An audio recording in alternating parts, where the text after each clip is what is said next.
आज का वीडियो भारत की भविष्यवाणियों पर। भारत में यूं तो कई भविष्यवक्ता हुए, लेकिन 16वीं सदी में ओडिया राज्य में जन्मे अच्युतानंद दास की भविष्यवाणियों पर अच्छी खासी चर्चा होती रही। दावा किया जा रहा है कि उनकी अब तक की भविष्यवाणियां सच हुई हैं। फ्रांस के भविष्यवक्ता नास्टेदमस भी 16वीं सदी में जन्मे थे। अच्युतानंद दास को भारत का नास्टेदमस माना जा रहा है। आओ जानते हैं कि कौन है स्वामी अच्युतानंद दास जी। कहा जाता रहा है कि अच्युतानंद दास जी भगवान जगन्नाथ के परम भक्त वैष्णव संत थे। उनकी माता का नाम पद्मावती और पिता का नाम दीनबंधु खुटिया था। उनके दादा गोपीनाथ मोहंती जगन्नाथ मंदिर के एक मुंशी थे। अच्युतानंद दास जी का जन्म उड़िया के कटक जिले के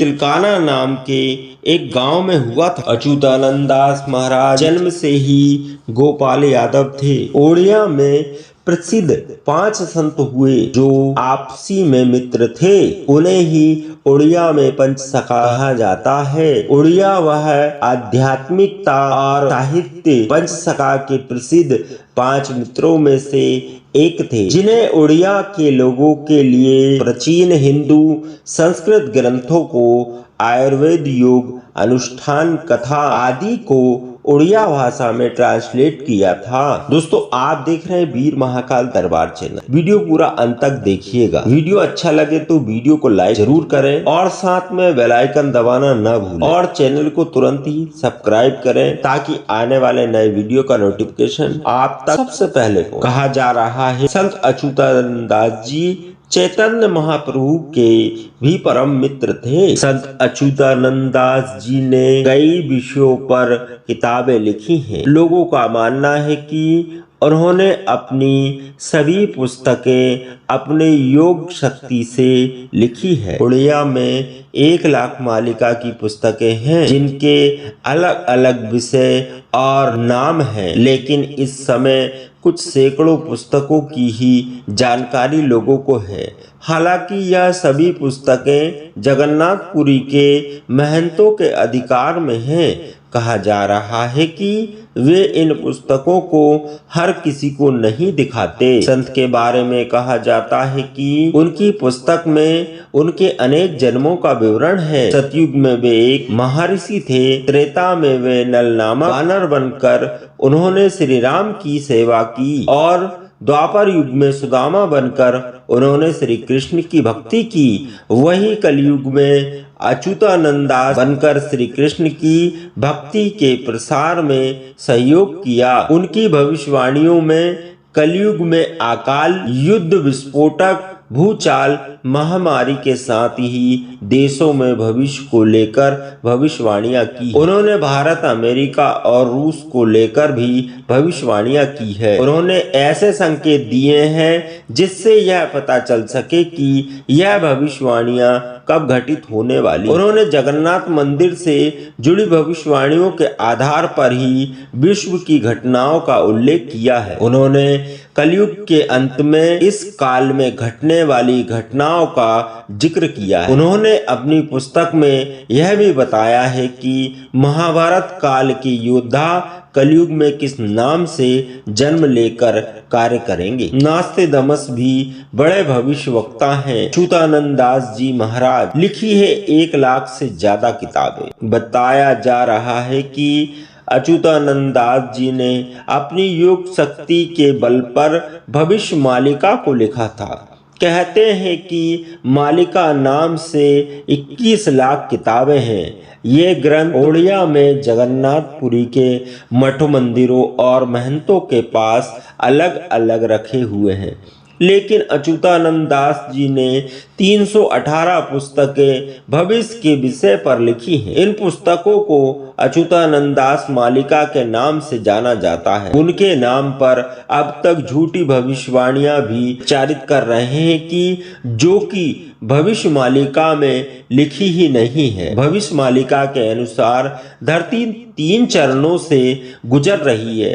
पहला कलयुग का अंत होगा, दूसरा महाविनाश होगा, तीसरा आएगा एक नया युग। किसान खेती का काम बंद कर देंगे और जंगली जानवर गांव और शहर पर हमला करना शुरू कर देंगे। बदल जाएगी धरती की धुरी। इसके बाद कई भूकंप आएंगे। आसमान में 2 सूर्य निकलने का आभास होगा। यह आसमानी पिंड होगा जो बंगाल की खाड़ी में गिरेगा और ओडिया जलमग्न हो जाएगा। समुद्र का जल स्तर बढ़ जाएगा और जगन्नाथ मंदिर की 22वीं सीढ़ी तक पानी आ जाएगा। तब भगवान के विग्रह से उनके भक्त छतिया बटा ले जाएंगे। धरती पर हो रही प्राकृतिक आपदाओं के कारण धरती पर 7 दिनों तक अंधेरा रहेगा। कहा जा रहा है कि यह घटना 2022 से 2029 के बीच में होगी। एक और प्राकृतिक आपदाएं होंगी तो दूसरी ओर होगा महायुद्ध। तीसरे विश्व युद्ध की शुरुआत शनि के कुंभ राशि में प्रवेश करने पर हो जाएगी। तीसरा विश्व युद्ध 6 साल 6 माह तक चलेगा। चीन 13 मुस्लिम देशों के साथ मिलकर भारत पर हमला कर देगा। आखिर के 13 माह भारत में शामिल होगा और यह भारत की लड़ाई होगी। भारत की इसमें विजय होगी। भारत सदा के लिए अपने दुश्मनों को न सिर्फ खत्म कर देगा बल्कि विश्व गुरु भी बन जाएगा। भारत का आखिरी राजा एक शक्तिशाली हिंदू राजा होगा जो योगी पुरुष होगा, जिसकी कोई संतान नहीं होगी, जिसमें विश्व का नेतृत्व करने की अद्भुत क्षमता होगी और वह धर्म के सहारे शांति स्थापित कर पाएगा। उस वक्त ओडिशा का अंतिम राजा गजपति महाराज होगा। इसी दौरान भगवान कल्कि प्रकट होंगे जो युद्ध में भारत का साथ देंगे। अमेरिका का एक बड़ा हिस्सा जलमग्न हो जाएगा। चीन के कई टुकड़े हो जाएंगे। पाकिस्तान का नामो निशान मिट जाएगा।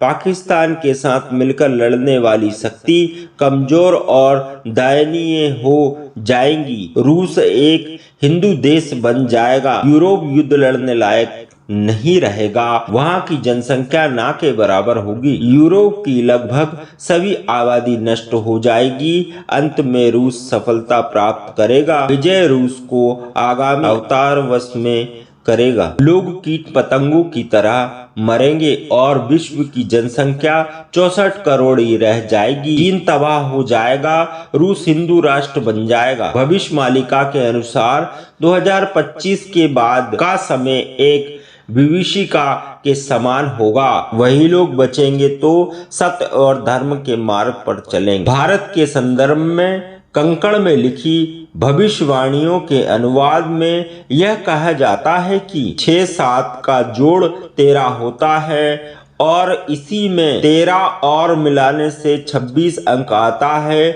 इसी 26 अंक के माध्यम से अच्युतानंद दास जी ने भारत पर होने वाले हमले के बारे में भविष्यवाणियां की है। शनि जब मीन राशि में प्रवेश करेंगे तब भारत पर संकट के बादल छाएंगे। साल 2024 में शनि कुंभ राशि से निकलकर मीन राशि में जाने वाले हैं। शनि के मीन में जाने से वह 2.5 वर्ष तक रहेगा।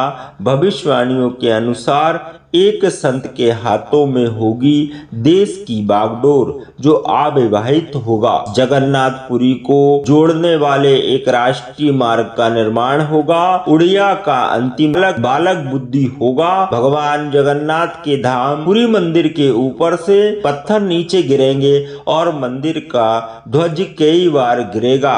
इस दौरान प्राकृतिक आपदा चलते भारतवर्ष में नीलांचल में समुद्र के गर्भ में विलीन हो जाएगा। बुजुर्गों और शिक्षकों का निरादर होगा। वहीं पाखंडी लोग धर्मगुरु बनकर लोगों को छलेंगे। भविष्य में लोगों के मन में धर्म, संवेदनशीलता, प्रेम और संस्कार खत्म हो जाएंगे। नेक और धार्मिक भक्तों का मजाक उड़ाया जाएगा। धीरे धीरे आतंकों की संख्या घटेगी और यह दुनिया के आतंकों की नास्तिकों के बीच में विभाजित हो जाएगी। इंसान व्यभिचारी हो जाएगा। पुरुष का पुरुष से और महिला का महिला से अप्राकृतिक संबंध बनेगा। इंसान के घर पर जानवरों का हमला होगा। इंसान और जानवरों में भिड़ंत होते हुए देखेंगे।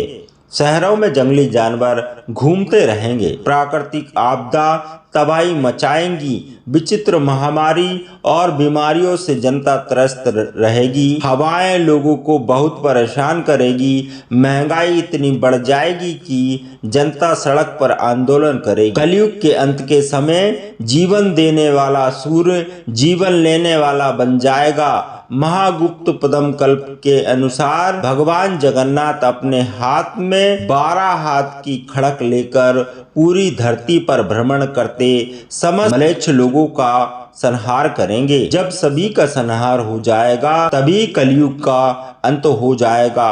भगवान कल्कि सबलग्राम में होगा। सबलग्राम उत्तर प्रदेश में भी है, उड़िया में भी है। कल्कि भगवान का नाम चक्रमणि या चक्रधर होगा। उनके पिता का नाम विष्णु शर्मा होगा। महाभारत की युद्ध को लेकर भी उनकी भविष्यवाणियां वायरल हो रही है। बताया जा रहा है कि महाभारत के युद्ध के समय कई लोग किसी कारणवश इस युद्ध में भाग नहीं ले पाए थे। वे सभी योद्धा लड़ना चाहते हैं और अब उनकी यह इच्छा है कि कलयुग के अंत में पूरी होगी। जबकि कल्कि अवतार का जन्म होगा। भगवान बलराम भी युद्ध में भाग नहीं ले पाए थे। बलराम को ही जगन्नाथपुरी में बालभद्र के नाम से जाना जाता है। कलयुग के अंत में बलराम जी प्रकट होंगे और कलयुग के अंत में महाभारत का अधूरा युद्ध फिर से लड़ा जाएगा। इसके बाद 1000 साल तक शांति का युग बना रहेगा। उससे पहले अगर आपने अभी तक हमारे चैनल को सब्सक्राइब नहीं किया है तो दोस्तों आप अभी हमारे चैनल को सब्सक्राइब कीजिए और साथ में बेल आइकन दबाना न भूलें, जिससे आने वाली इसी तरह की धार्मिक और रोचक कथाएं आपके पास सबसे पहले पहुंचे।